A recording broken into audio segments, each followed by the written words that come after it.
بہت پہلے کی بات ہے، ایک معذور شخص ایک گاؤں میں رہا کرتا تھا۔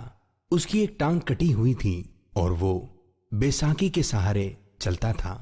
ایک بار کسی نے اس سے پوچھا، بھائی آپ کی یہ ٹانگ کیسے کٹ گئی؟ یہ میری امی کی بددعا کی وجہ سے کٹ گئی ہے۔ آپ کی امی نے آپ کو بددعا کیوں دی؟ یہ بڑا ہی عجیب واقعہ ہے۔ ایک بار میں نے اپنے بچپن میں ایک چڑیا پکڑی اور اس کی ٹانگ میں دھاگا باندھ دیا۔ اسی دوران وہ میرے ہاتھ سے ایک دم چھوٹ گئی اور وہ بیچاری اپنی جان بچانے کے لیے اڑتے اڑتے ایک دیوار کی دڑاک میں گھس گئی، مگر دھاگا باہر ہی لٹک رہا تھا۔ میں نے دھاگا پکڑ کر بے دردی سے کھینچا تو چڑیا پھڑکتی ہوئی باہر نکل پڑی، مگر بیچاری چڑیا کی ٹانگ دھاگے سے کٹ چکی تھی۔ میری امی یہ دیکھ کر بہت ناراض ہوئیں اور ان کے منہ سے میرے لیے بددعا نکل گئی، جس طرح تو نے اس بے زبان چڑیا کی ٹانگ کاٹی ہے، اللہ پاک تیری بھی ٹانگ کاٹے۔ میں نے اس بات پر کوئی توجہ نہیں دی اور یہ بات بھی پرانی ہو گئی۔ پھر کچھ وقت بعد تعلیم حاصل کرنے کے لیے میں نے شہر کا سفر کیا۔ راستے میں سواری سے گر پڑا جس سے ٹانگ میں شدید چوٹ لگی۔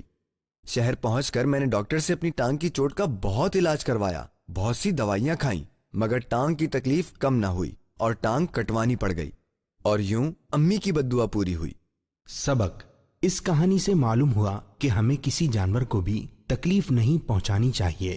ہم انسانوں کی طرح ان جانوروں کو بھی اللہ پاک نے پیدا فرمایا ہے۔ انہیں بلا وجہ تکلیف دینے سے اللہ پاک ناراض ہوتا ہے، اور اگر ان کا خیال کیا جائے تو اللہ پاک خوش ہوتا ہے۔ ہمارے پیارے نبی صلی اللہ تعالی علیہ وآلہ وسلم نے فرمایا، ایک شخص سفر میں جا رہا تھا کہ اسے راستے میں سخت پیاس لگی۔ اسے قریب ہی ایک کنواں نظر آیا۔ جب کنویں سے پانی پی کر چلا تو دیکھا ایک کتا پیاس کے مارے زبان باہر نکالے پڑا ہے۔